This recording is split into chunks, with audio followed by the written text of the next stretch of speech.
Bonjour à tous, ici Yannick et bienvenue à cette présentation du défi senior, la course à la Lune. Alors, dans ce défi, vous allez avoir besoin de deux robots, comme c'est l'habitude depuis 3 ans, et vous allez avoir besoin d'une manette de contrôle ainsi que d'un robot qui se déplacera sur la surface. Et cette année, nous allons utiliser des ressources. Vous allez avoir à surmonter un cratère. Il y aura également des lanceurs de fusées et des fusées. Donc, c'est un défi qui se déroule en 2 par 2, c'est-à-dire 2 équipes à la fois. Donc, chacune des équipes vont se battre pour obtenir le maximum de ressources pour construire leur fusée. Donc, les accessoires que nous allons construire, particulièrement le lanceur de fusée, peut être construit avec l'ensemble ressources EV3. Donc, toutes les pièces qui sont nécessaires se trouvent dans cet ensemble. Vous allez avoir besoin également de briques Lego 2 par 6. Donc, c'est la brique Lego classique. Nous allons utiliser des couleurs particulières, mais la couleur n'est pas nécessairement nécessaire là, pour vous lors de vos pratiques. Donc, votre robot. Alors, votre robot doit pouvoir être télécommandé, donc il y aura une communication entre votre télécommande et le robot. Et votre robot doit donc ramasser des ressources dans le but de construire une fusée. Cette fusée doit être transportée de façon autonome par votre robot et déposée automatiquement dans le lanceur de fusée. Et suite à cette manipulation-là, bien votre fusée va être mise en orbite par le lanceur de fusée. Il y a également une question ici de rapidité, donc vous allez peut-être saisir ce que je veux dire dans quelques instants. Alors, votre robot, au départ, ne doit pas mesurer plus de 30 cm, 30,5 cm par 30,5 cm par 30,5 cm. Alors, il peut se déployer sans problème une fois le défi démarré. Le poids, en fait, le poids maximum de votre construction doit être de 1 kg. Ça, c'est excluant la télécommande. Alors, vous allez avoir besoin de servomoteurs. Vous allez avoir besoin d'un design qui est très fonctionnel. Vous allez avoir besoin de votre communication Bluetooth entre la télécommande et le robot. Alors, les accessoires, quels sont-ils? Alors, voici les ressources. Donc, ce sont des cubes. Si on remarque ici, là, ce sont des 2 par 6, pardon, des 2 par 4, par 2 par 4, et on lui place une petite tuile lisse sur le dessus. Et les amateurs de Lego et de mathématiques constateront que ce sont des cubes parfaits, c'est-à-dire que c'est la même dimension en largeur, en hauteur et en profondeur. Vous allez également avoir besoin d'un lanceur de fusée. Alors, voici à quoi ressemble le lanceur de fusée. Et je vous demanderai de ne pas retenir ces images comme la version finale. Donc, nous avons dû apporter quelques modifications sur notamment les paniers ici qui va changer de dimension et de forme, mais le mécanisme en général, c'est le suivant. Donc, vous avez à abaisser le levier qui est ici ou à jouer avec le levier qui est ici, ce qui devrait libérer la partie bleue, si on veut. Et ensuite, la nacelle devrait monter avec la fusée à l'intérieur puisqu'il y aura un contrepoids qui, à ce moment-là, sera libre de descendre par la gravité. Voilà. Alors, les fusées peuvent être déposées de manière, parce qu'on envie de dire, aléatoire. L'idée, c'est plutôt qu'elles soient dans le panier. Alors, c'est pas nécessaire qu'elles soient bien droites, elles peuvent être couchées ou elles peuvent être simplement à l'intérieur. Donc, l'idée, c'est vraiment de laisser la nacelle monter plutôt que la fusée. Voici le cratère. Alors, le cratère est constitué aussi de blocs Lego 2 par 4. Alors, il y a un côté qui est constitué de 2 blocs d'épaisseur et un autre côté qui est constitué de 3 blocs d'épaisseur. Donc, votre robot devra pouvoir passer par-dessus. Bien sûr, ici, ce sera légèrement plus compliqué puisque plus haut.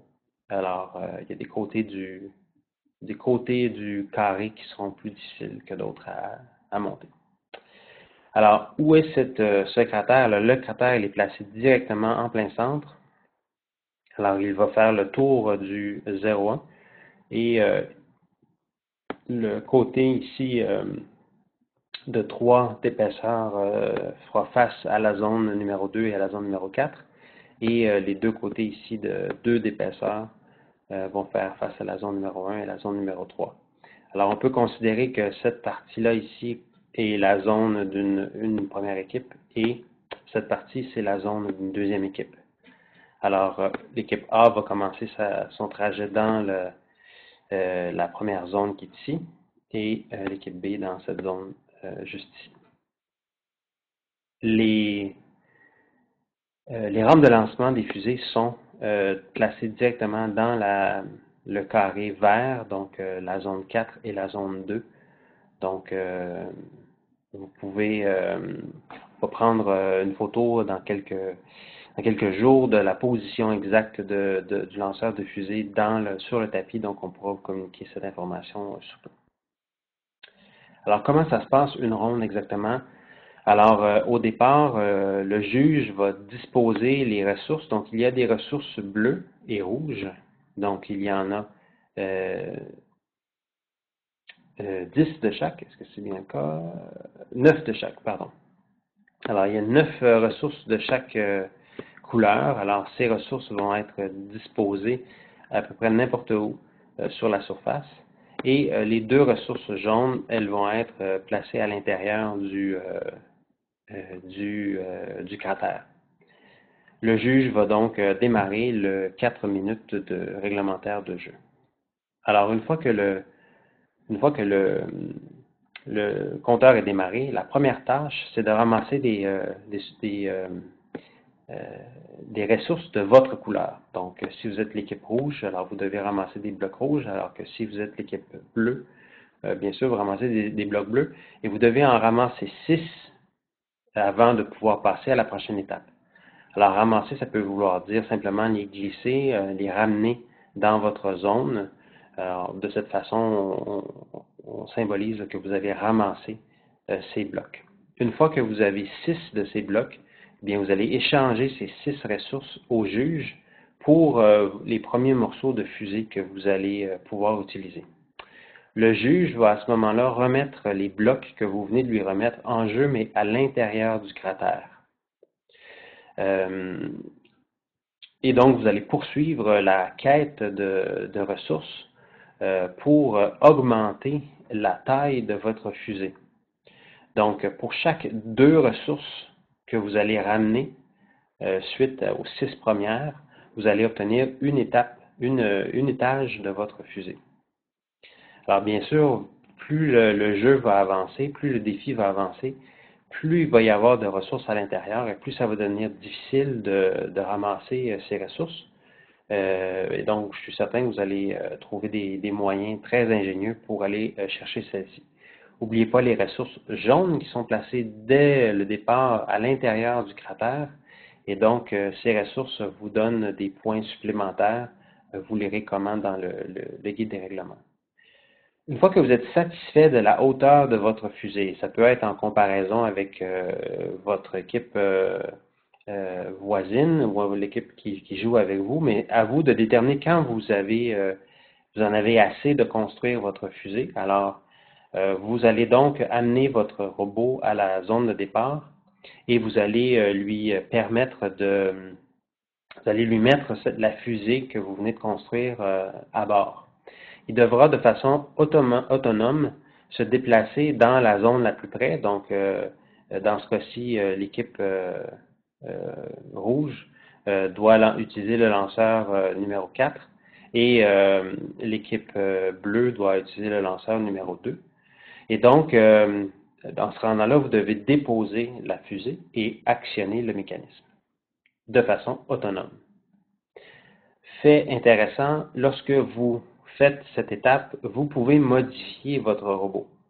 C'est-à-dire qu'il y a probablement un accessoire, une pince spéciale que vous allez utiliser pour ramasser les blocs. Et probablement que vous voudriez avoir une pince différente pour déposer la fusée dans le panier.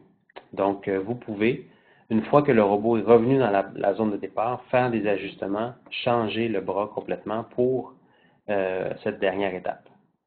Alors, la ronde se termine lorsque une fusée, c'est-à-dire une fois que le 4 minutes est complété, ou une fois que les deux lanceurs de fusée sont dans les airs.